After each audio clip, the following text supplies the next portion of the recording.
Hi guys, this is Caitlin from Historian Stitch.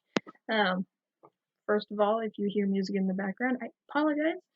I am a very sound-oriented person, so talking essentially to a computer screen without any other noise is a little weird for me. Um, so today we are doing our first how-to video, and since no one really commented on what they wanted to learn, we are doing the basics of sewing. Thanks to Allie McCreary, my sister.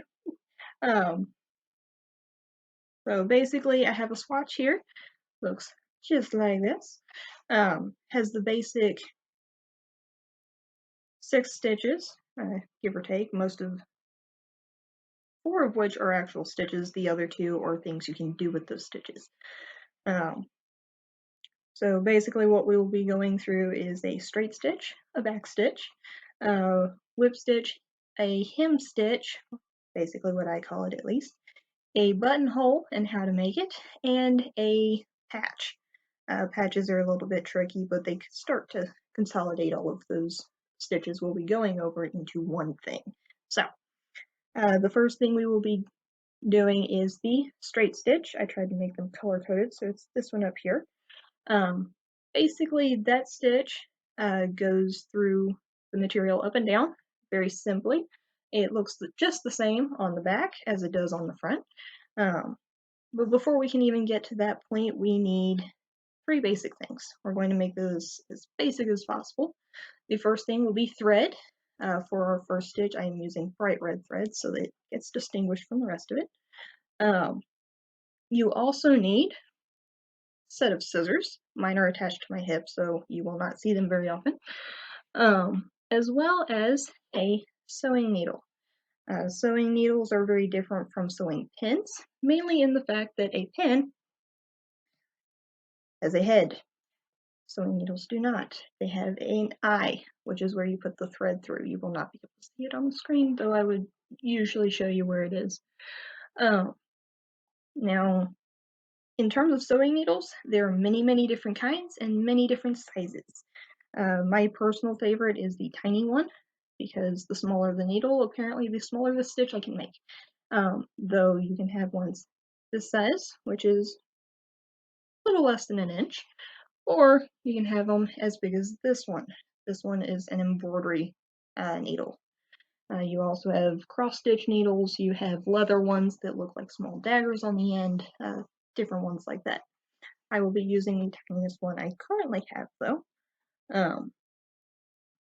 And along with that, there are some books that really want you to use something like a thimble.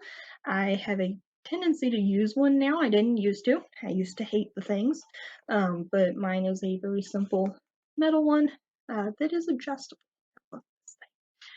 So I'm going to hit pause for the moment so that I can thread my needle, and I will show you first of all how to tie the beginning knot, and then we will go from there. So I have my needle threaded. There are many different ways, kind of like the many different kinds of needles. There are many ways of threading them. Currently my eyesight is good enough that I can just throw the thread through and continue on my way. Some people cannot. Therefore, there are different tools that'll help pull the thread through, or I've seen some things where you lay the thread on your hand and just rub the needle back and forth across it till you get a loop through that you can pull. But as I've already gone through that process here, to tie a knot, or at least my version of tying a knot, you wet your thread, kind of wrap it around your finger like so, and then roll it off the end of your finger.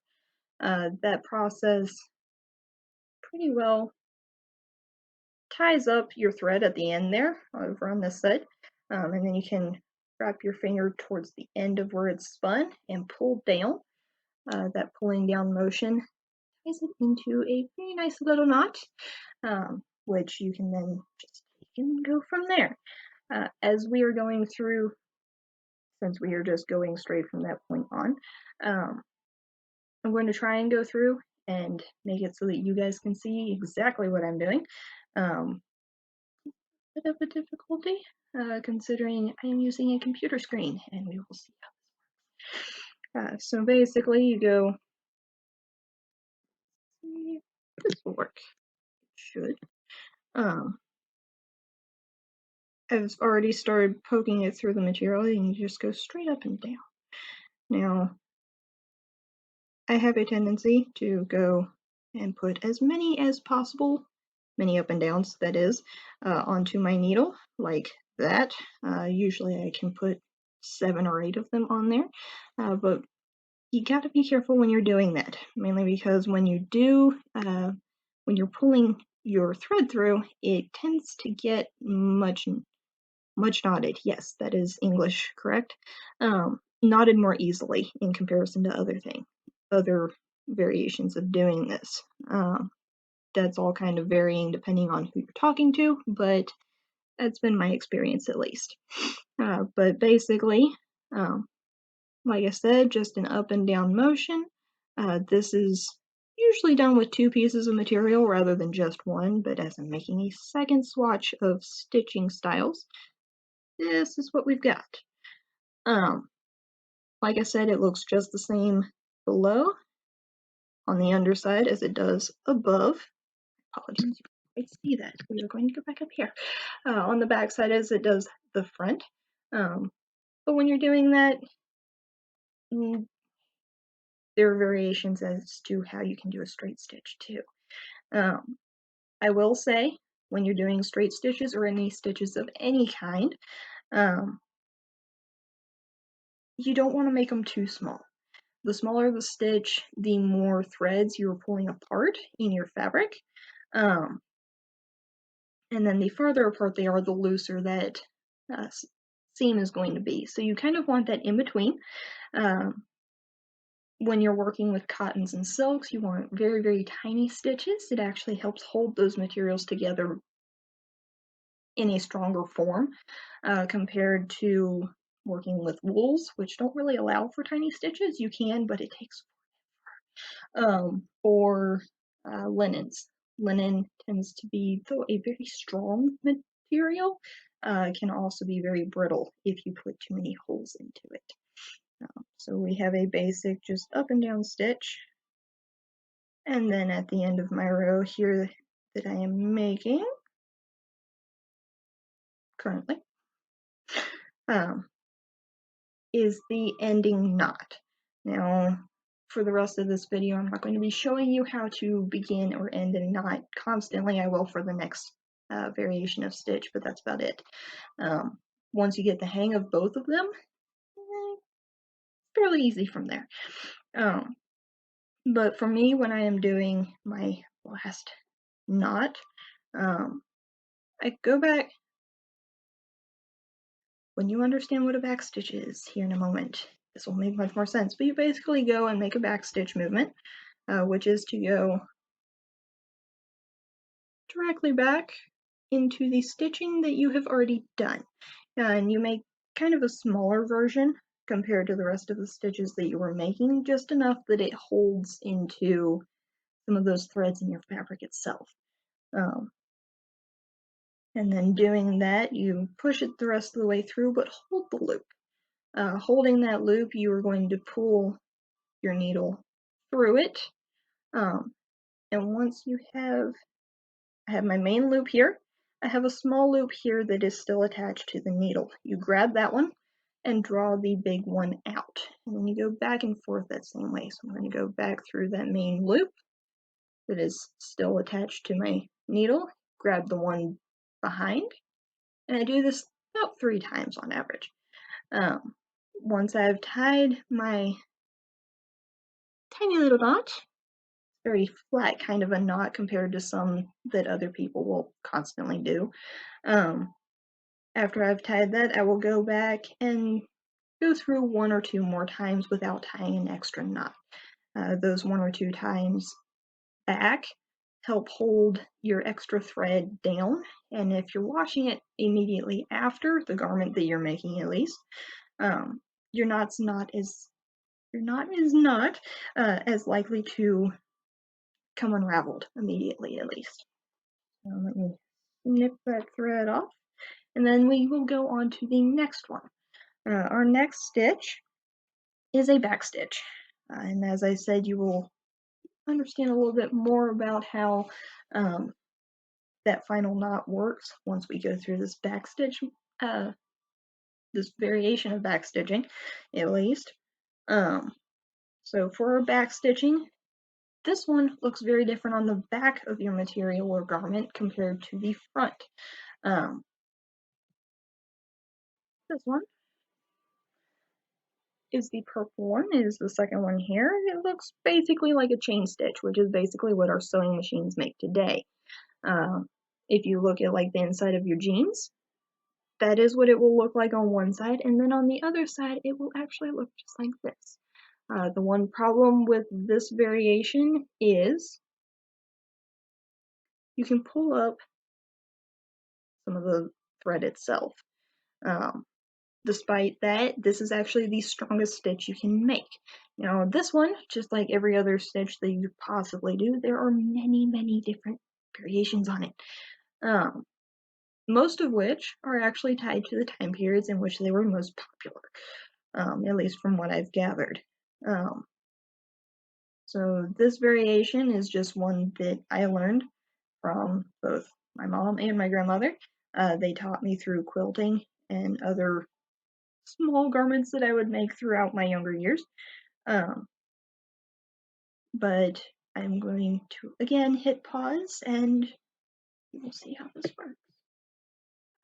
So this variation, at least thread-wise, variation, this thread that we will be using is purple this time rather than the bright red.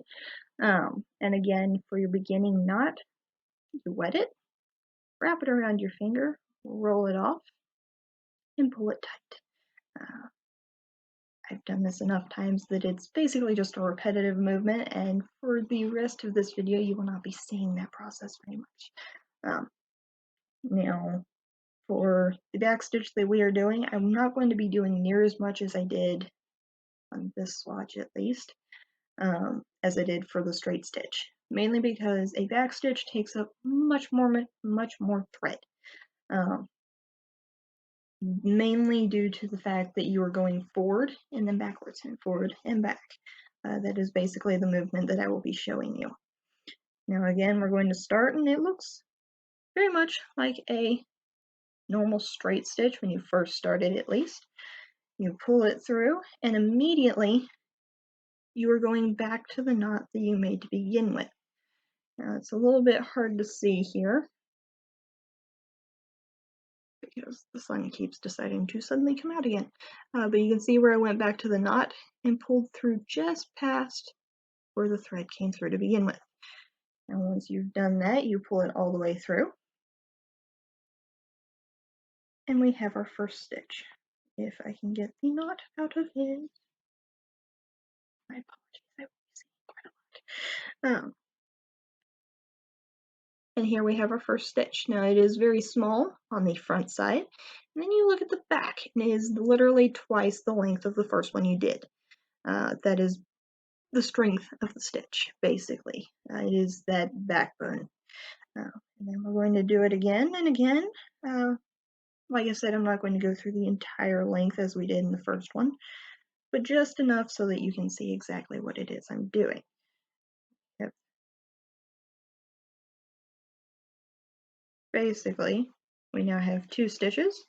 Looks a little bit rough on the back once you're done with this variation of stitch, but not near as bad as what some could be. Now, as I'm going through this, I'm going to go about an inch on this swatch here. As this is a historian stitch video, we need a little bit of history involved too, now don't we? Basically, all of these stitches never really changed throughout history. For the most part, you can look at garments from 100 years ago, 200 years ago, and they look the same for the stitching that they're doing. The main variation, though, is in how they are doing them. Now, in most cases, people will look at it and go, "You're insane. That can't be true." However, I have 4 sewing books sitting here with me, all of which ranging in dates from the 1920s to present day. and depending on which one you open tells you to do straight stitches, back stitches, hemming, all very, very differently compared to the others. The same can be said for the 19th century, as well as the 18th and 17th centuries as well. They're not really writing books about variations in stitching because the main ones who are doing the sewing are your seamstresses and tailors. But for those at home who are constantly making their own clothing, that being the basically middle classes and the lower, their variations of stitching they are learning from their parents, their grandparents, whoever is left in the older generations of the family. So it's basically being passed down as it goes. I'm going to do one more stitch on this and then we will continue with that topic. Because the next one that we are doing, after I tie this end knot again, is a whip stitch. And whip stitching as well as hem stitching are two of those things that change constantly. Mainly in the direction you're going.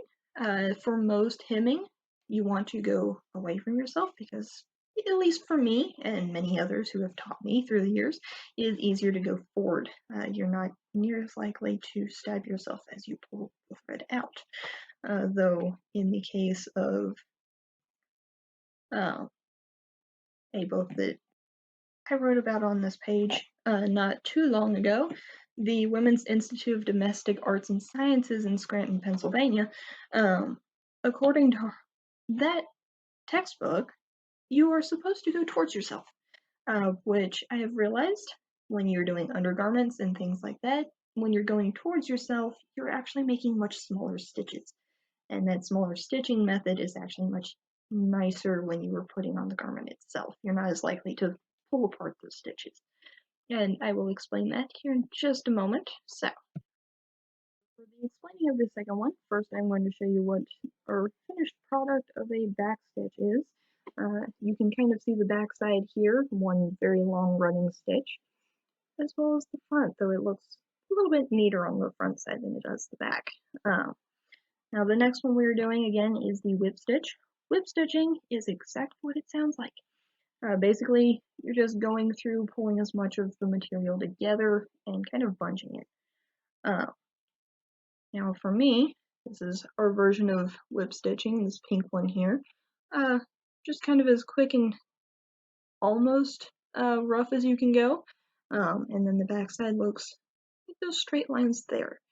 Now for whip stitching, you can do this with any garment that you're going to wear, though it's going to get hung on things much easier.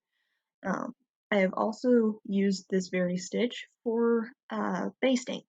Basting being the process of pulling materials together so that they don't come loose while you're actually putting the actual seam into the garment.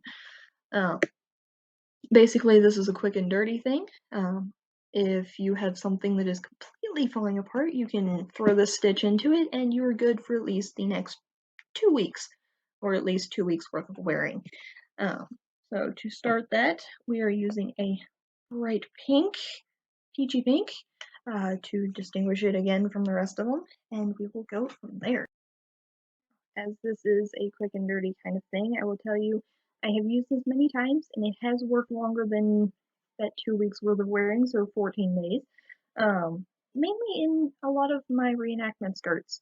I have a bad habit of getting hung on things and ripping ridiculous looking holes in all of my skirts, which then leads to me needing to fix that hole rather quickly. Usually while I'm wearing it in camp, I end up fixing things like that. But for a whip stitch, when you're doing that, you're kind of bouncing it back and forth so that you're not putting the raw edges themselves together. Raw edges being these that are not quite finished at all. You don't want those sticking out to the outside world. That is how your stitching comes apart even quicker. So instead, I'll kind of a hem whip stitch things together and it actually lays fairly flat. Now, there are some people who I have watched try such things and they end up puckering and looking really weird. Apparently, the sewing gods favor me some days.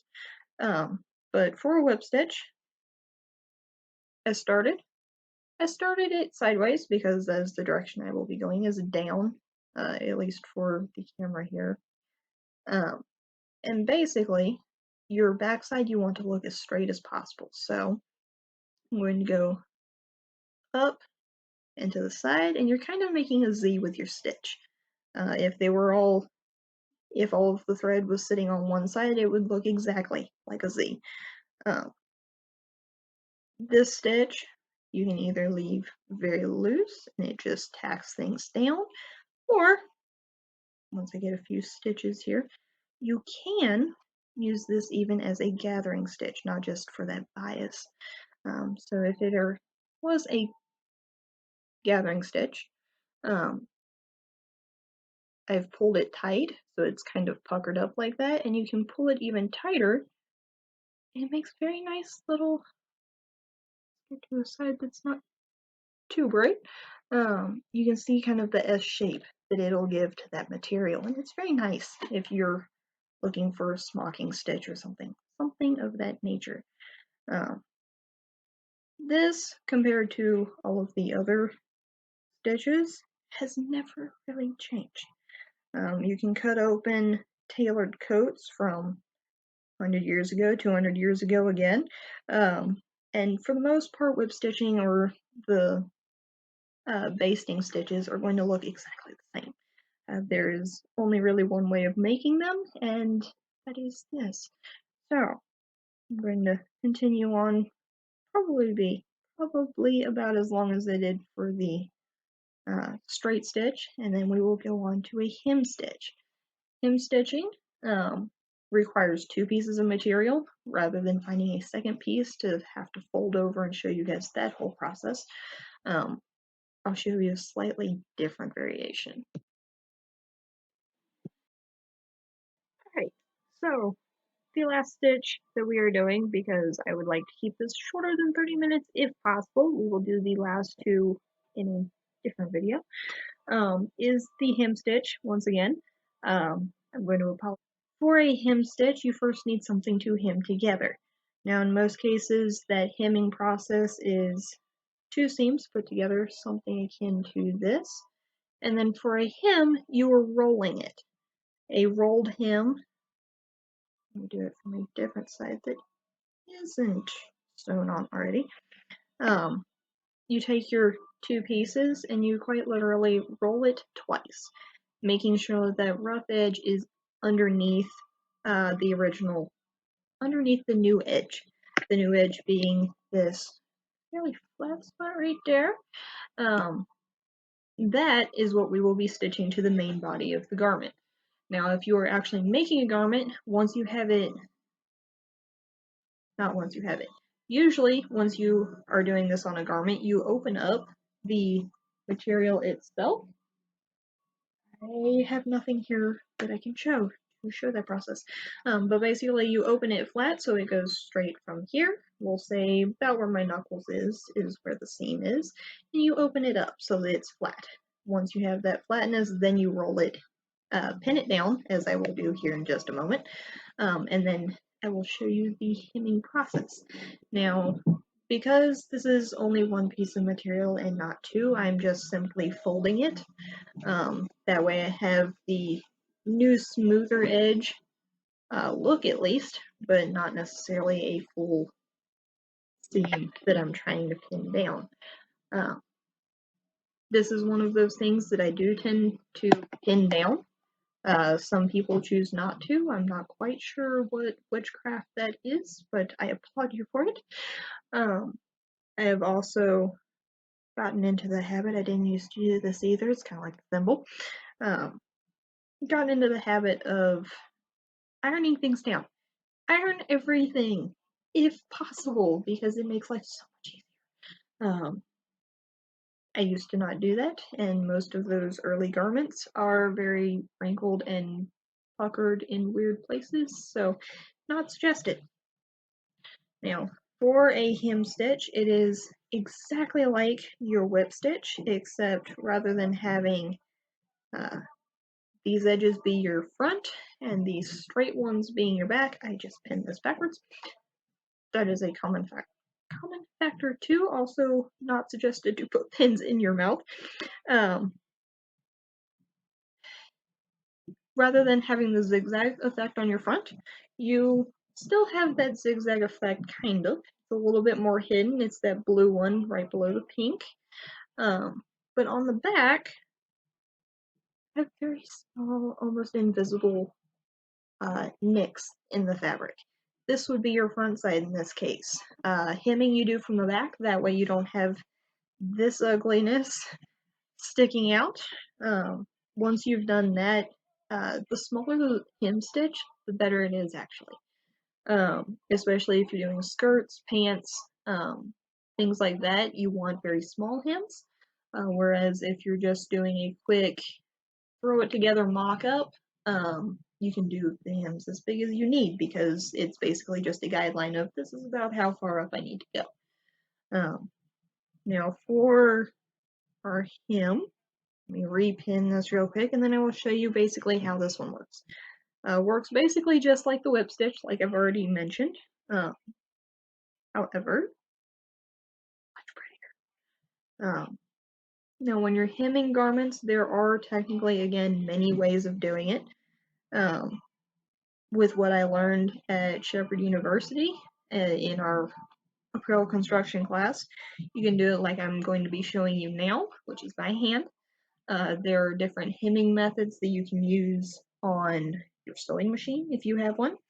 You can have sergers, which basically make the zigzag stitch that you see on the inside of clothes. Or you can take, I've lost the word, I can't remember. Basically, they're scissors. They are fabric scissors that make the zigzag effect. The zigzag effect doesn't fall apart near as easy as some things. However, for hand stitching, this is the easiest method. Even with this, there are technically two ways of doing it. You can do the straight, directly on top stitches like this, or you can hide them. Hiding them gets very complicated and tedious, but it is worth it sometimes. Now basically you start it the same way you do with anything else, but in this case, you are pulling, stop trying to go upside down, there's a few few threads from this main piece that I'm pulling from before I go through the flap.